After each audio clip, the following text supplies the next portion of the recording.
Surveying video number 2. In first video, discontinue the classification of surveying.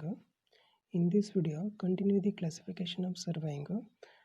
Surveying classification based on mainly three criteria. First one is classification based on surface and area. Second one, classification based on the instrument used. Third one is classification based on purpose. The first one discussing in first video. In this video, classification based on instrument used. Okay, in that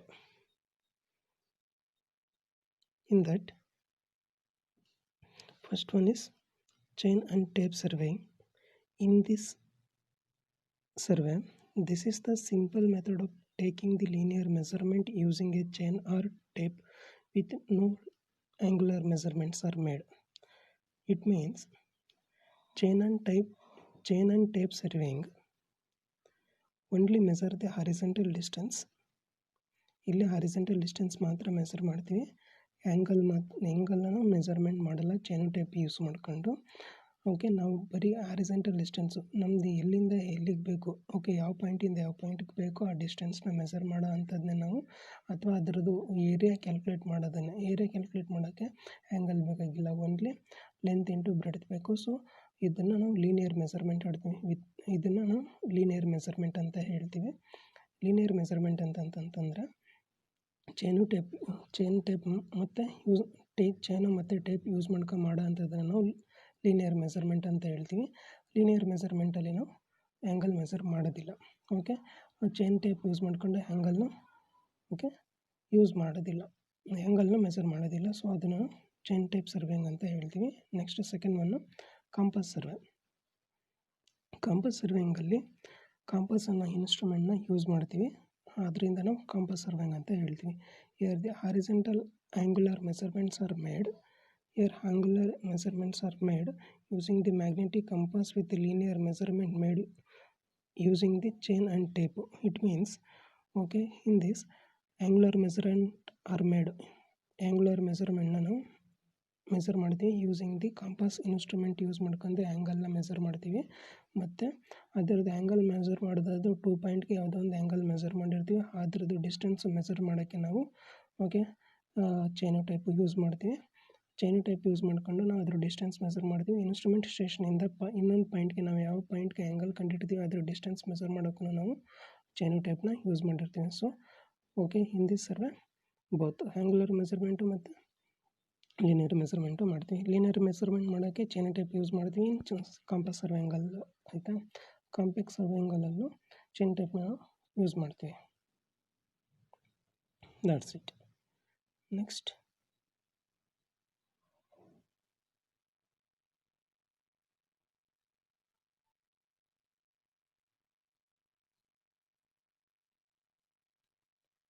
second one is compass surveying. Third one is plane table surveying. Plane table surveying ಅಂತಂತಂದರೆ this is a quick survey carried out in field with measurement and drawing are made at the same time using the plane table. ಅಂತಂತಂದರೆ plane table ಸರ್ವೇಯಿಂಗಲ್ಲಿ calculations, drawing ಮತ್ತು ಅದರದ್ದು field survey ಒಟ್ಟಿಗೆ ಮಾಡ್ತೀವಿ, ಫೀಲ್ಡಲ್ಲೇ ಮಾಡ್ತೀವಿ ಅದನ್ನು. So ಅದರಿಂದ ನಾವು ಕ್ವಿಕ್ ಸರ್ವೆ ಅಂತ ಹೇಳ್ತೀವಿ. ಪ್ಲೇನ್ ಟೇಬಲ್ ಸರ್ವೇಯಿಂಗಲ್ಲಿ ಡ್ರಾಯಿಂಗ್ನು ಅಲ್ಲೇ ಮೆಜರ್ ಮಾಡ್ತೀವಿ ಮತ್ತು ಅದರದ್ದು ಡಿಸ್ಟೆನ್ಸು ಅಲ್ಲೇ ಮೆಜರ್ ಮಾಡ್ತೀವಿ. ಸೊ ಇದರಿಂದ ಕ್ವಿಕ್ ಸರ್ವೆ ಅಂತ ಇದನ್ನು ಹೇಳ್ತೀವಿ. ಕ್ಯಾಲ್ಕುಲೇಷನ್ ಮತ್ತು ಡ್ರಾಯಿಂಗು ಅಟ್ ಎ ಟೈಮಲ್ಲಿ ಪ್ಲೇನ್ ಟೇಬಲ್ ಸರ್ವೇಯಿಂಗಲ್ಲಿ ಯೂಸ್ ಮಾಡ್ತೀವಿ. ಪ್ಲೇನ್ ಟೇಬಲ್ ಸರ್ವೆ ಅಂತಂತಂದರೆ ಪ್ಲೇನ್ ಟೇಬಲ್ ಅಂತ ಒಂದು ಇನ್ಸ್ಟ್ರೂಮೆಂಟ್ ಯೂಸ್ ಮಾಡ್ತೀವಿ, ಅದಕ್ಕೆ ನಾವು ಪ್ಲೇನ್ ಟೇಬಲ್ ಸರ್ವೆ ಅಂತ ಹೇಳ್ತೀವಿ. Okay,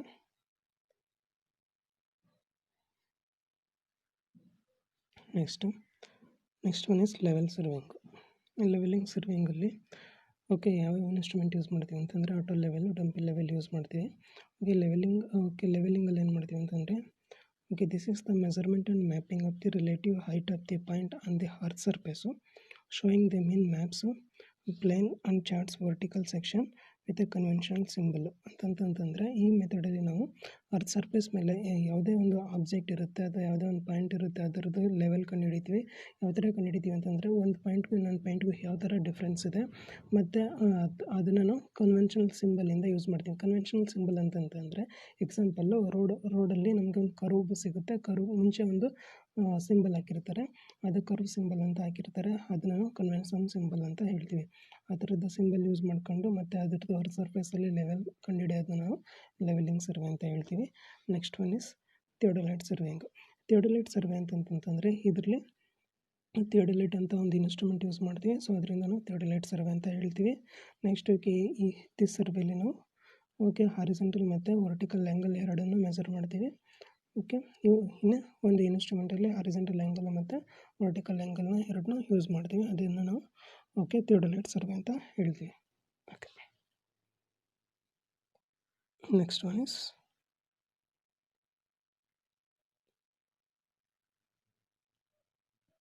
classification based on purpose. Next engineering survey. Engineering survey ಅಂತಂತಂದರೆ ನಾವು ಯಾವುದೇ ಒಂದು ಇಂಜಿನಿಯರಿಂಗ್ ಪ್ರಾಜೆಕ್ಟ್ನ ಎಕ್ಸಿಕ್ಯೂಟ್ ಮಾಡಬೇಕಂತಂದರೆ ಅದನ್ನ ಒಂದು ಪ್ಲ್ಯಾನ್ನ ಸ್ಟಾರ್ಟ್ ಮಾಡಬೇಕು ಅಂತಂತಂದರೆ ಸರ್ವೆ ಕಂಡಕ್ಟ್ ಮಾಡ್ತೀವಿ. ಅದನ್ನು ಇಂಜಿನಿಯರಿಂಗ್ ಸರ್ವೆ ಅಂತೀವಿ. ಇಂಜಿನಿಯರಿಂಗ್ ಪ್ರಾಜೆಕ್ಟ್ಗಳು ಯಾವ್ಯಾವ ಅಂತಂದರೆ ಬಿಲ್ಡಿಂಗ್ ಕನ್ಸ್ಟ್ರಕ್ಟ್ ಮಾಡ್ತೀವಿ, ರೋಡ್ ಕನ್ಸ್ಟ್ರಕ್ಷನ್ ಮಾಡ್ತೀವಿ. ಯಾವುದೇ ಥರದ್ದು ನಾವು ಇಂಜಿನಿಯರಿಂಗ್ ಪ್ರಾಜೆಕ್ಟ್ನ ಎಕ್ಸಿಕ್ಯೂಟ್ ಮಾಡಬೇಕಾದ್ರೆ ಇನಿಷಿಯಲಾಗಿ ಏನು ಸರ್ವೆ ಕಂಡಕ್ಟ್ ಮಾಡ್ತೀವಿ ಅದನ್ನು ಇಂಜಿನಿಯರಿಂಗ್ ಸರ್ವೆ ಅಂತ ಹೇಳ್ತೀವಿ. Next control survey. Next second one is control survey. Control survey uses the geodetic method to establish widely spaced vertical and horizontal control points. ಅಂತಂತಂದರೆ ಕಂಟ್ರೋಲ್ ಸರ್ವೆಯಿಂಗಲ್ಲಿ ನಾವು ಜಾಸ್ತಿ ಯಾವುದು ಅಗಲ ಯಾವ್ದು ಜಾಸ್ತಿ ಇರುತ್ತೆ, ಸ್ಪೇಸ್ ಎಲ್ಲಿರುತ್ತೆ ಅಂಥ ಕಡೆ ನಾವು ಕಂಟ್ರೋಲ್ ಸರ್ವೆನ ಕಂಡಕ್ಟ್ ಮಾಡ್ತೀವಿ. ಅದರಲ್ಲಿ ಕಂಟ್ರೋಲ್ ಪಾಯಿಂಟ್ ಅದು ಜಾಸ್ತಿ ಜಾಗ ಇರ್ತದಲ್ಲ ಅದರಲ್ಲಿ ಎಂಡ್ ಪಾಯಿಂಟ್ ಅಥವಾ ಔಟರ್ ಡೈಮೆನ್ಷನ್ ಆಚೆ ಕಡೆ ಪಾಯಿಂಟ್ಗಳನ್ನು ಫಿಕ್ಸ್ ಮಾಡ್ತೀವಿ ಯೂಸಿಂಗ್ ದಿ ಕಂಟ್ರೋಲ್ ಸರ್ವೆಯಿಂಗಲ್ಲಿ. ಅದನ್ನು ನಾವು ಕಂಟ್ರೋಲ್ ಸರ್ವೆ ಅಂತ ಹೇಳ್ತೀವಿ. Next ಜಿಯೋಡೆಟಿಕ್ survey. ಜಿಯೋಡೆಟಿಕ್ ಸರ್ವೆಲಿ ಏನು ಮಾಡ್ತೀವಪ್ಪ ಅಂತಂತಂದರೆ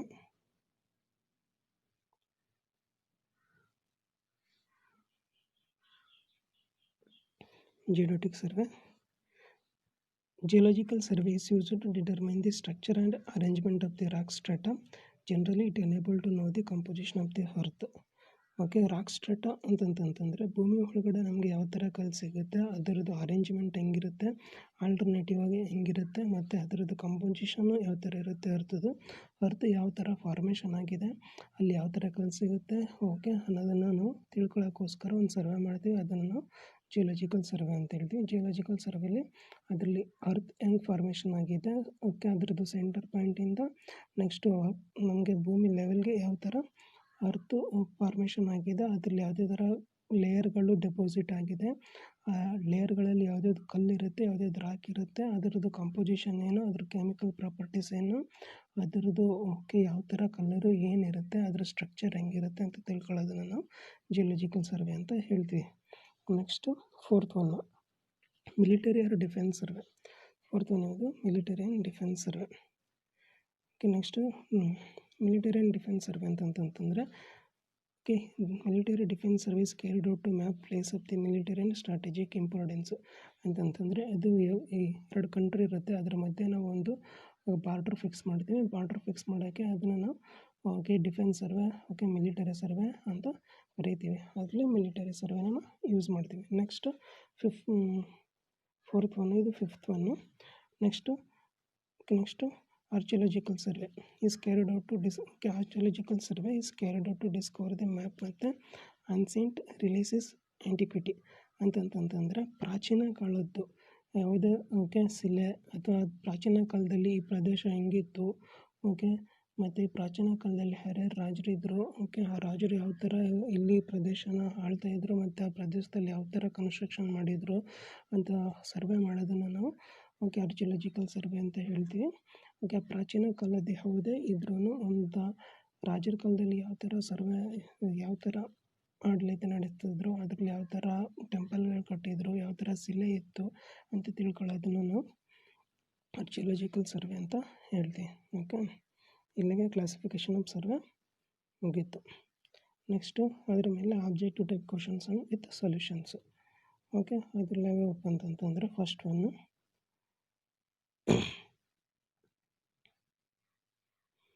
is okay method used for chaining a unsloping ground is okay method used for chaining on sloping ground ಅಲ್ಲಿ ಯಾವ ಮೆಥಡ್ ಯೂಸ್ ಮಾಡ್ತೀವಿ ಸ್ಲೋಪಿಂಗ್ ಗ್ರೌಂಡ್ನ ನಾವು ಮೆಜರ್ ಮಾಡೋಕ್ಕೆ ಓಕೆ ಅಂತ ಕೇಳಿದಾಗ ಅದರಲ್ಲಿ ಆಪ್ಷನ್ ಯಾವ್ಯಾವಿದೆ ಅಂದರೆ ಒಂದು stepping method, next second one hypotenusal allowance method, third one is clinometer method, ಮೂರನೇ one okay both stepping method and hypotenusal allowance method.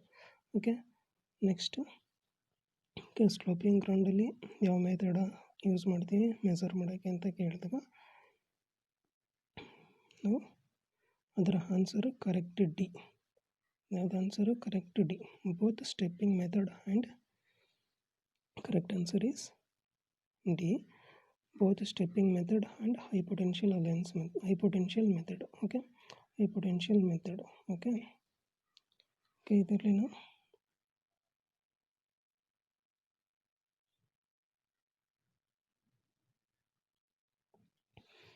answer D.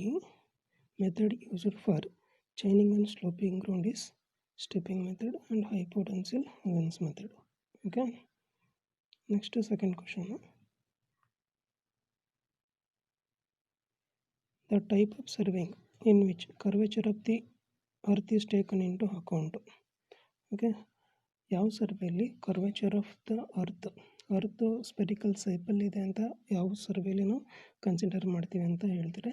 ಅದರಲ್ಲಿ ಆಪ್ಷನ್ಗಳು ಜಿಯೋಡೆಟಿಕ್ ಸರ್ವೇಯಿಂಗು, ಪ್ಲೇನ್ ಸರ್ವೇಯಿಂಗು, ಪ್ರಿಲಿಮಿನರಿ ಸರ್ವೇಯಿಂಗು, ಟೋಪೋಗ್ರಫಿಕಲ್ ಸರ್ವೇಯಿಂಗು. ನೆಕ್ಸ್ಟು ಯಾವ ಸರ್ವೇಲಿ ನಾವು ಅರ್ತ್ ಕರ್ವೇಚರ್ನ ಕನ್ಸಿಡರ್ ಮಾಡ್ತೀವಿ ಅಂತ ಹೇಳ್ತೇವೆ. ಅದರಲ್ಲಿ ಯಾವ ಸರ್ವೆ ಅಂತ ನೋಡೋಣ. Okay correct answer is A. ಯಾವುದು correct answer is A. In which surveying the earth curvature is considered is known as an geodetic surveying. Earth ಕರ್ವೇಚರ್ನ ಕನ್ಸಿಡರ್ ಮಾಡೋ ಅಂಥದ್ದು ಜಿಯೋಡೆಟಿಕ್ ಸರ್ವೆ. ಅರ್ತ್ ಸರ್ವೇಸರ್ನ ನಾಟ್ ಕನ್ಸಿಡರ್ ಮಾಡದೇ ಇರೋ ಅಂಥದ್ದು plane survey. Okay correct answer is A. Okay next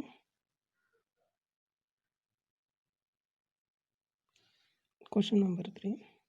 which one of the following are advantages of the plane surveying. Plane surveying use ಮಾಡಿದ್ರೆ ನಮಗೆ ಏನು ಅಡ್ವಾಂಟೇಜಸ್ ಇರುತ್ತೆ ಕೆಳಗಿನವರಲ್ಲಿ ಕೊಟ್ಟಿರೋಂಥ ಆಪ್ಷನಲ್ಲಿ ನಮಗೆ ಏನು ಅಡ್ವಾಂಟೇಜಸ್ ಇದೆ ಪ್ಲೇನ್ ಟೇಬಲ್ ಸರ್ವೇಯಿಂಗಲ್ಲಿ ಅಂತ ಕೇಳಿದರೆ ಅದು ವೆರಿ ಅಕ್ಯುರೇಟ್ ಆಪ್ಷನ್ಗಳಿದು. ಅಥವಾ can be used in magnetic areas, simple and cost effective. Next one large map can be prepared. Okay large maps can be prepared. ಆಪ್ಷನ್ಗಳು ಏನೇನಿದೆ ಅಂತಂತಂದರೆ 1 ಮತ್ತು 2 ಅಥವಾ 2 ಮತ್ತು 3, 1 ಮತ್ತು 3 ಅಥವಾ ಆಲ್ ದಿ ಅಬೌವ್. ನಮಗೆ ಓಕೆ ಇದರಲ್ಲಿ ನಮಗೆ ಅಡ್ವಾಂಟೇಜಸ್ ಯಾವುದಿರುತ್ತೆ ಪ್ಲೇನ್ ಟೇಬಲ್ ಸರ್ವೇಯಿಂಗ್ ಅಂತ. ಪ್ಲೇನ್ ಟೇಬಲ್ ಸರ್ವೇಯಿಂಗಲ್ಲಿ ಅಂತಂತಂದರೆ ನೋಡೋಣ.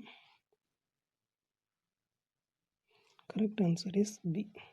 ಅದು correct answer B. Plane table surveying is not very accurate and cannot be used for large scales. Okay ಇದು ಅಕ್ಯುರೇಟ್ ಆಗಿಲ್ಲ ಮತ್ತು cannot be used for large ಸ್ಕೇಲ್ಗೆ. So correct answer is B. ಯಾವುದು correct answer B. B ಅಂತಂದರೆ 2 ಮತ್ತು 3. ಎರಡನೇದು ಯಾವುದು it can be used for the magnetic areas. It can be used for magnetic areas ಮತ್ತು ಇದು ಸಿಂಪಲ್ ಮತ್ತು ಎಫೆಕ್ಟಿವ್. ಅಡ್ವಾಂಟೇಜಸ್ ನಮಗೇನು okay it can be used for magnetic areas, simple and cost effective. Okay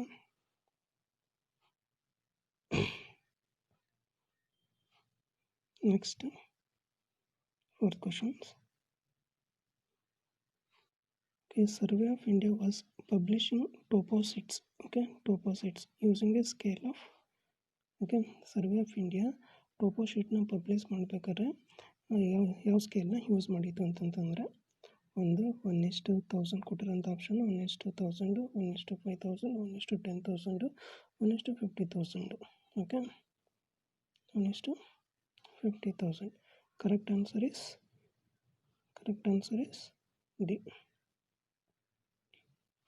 Before adoption of national mapping policy. Okay national mapping policy adopt ಮಾಡೋಕ್ಕಿಂತ ಮುಂಚೆ survey of India printed the topographical map using the scale of 1:250,000, 1:50,000, 1 is to 25,000. But in our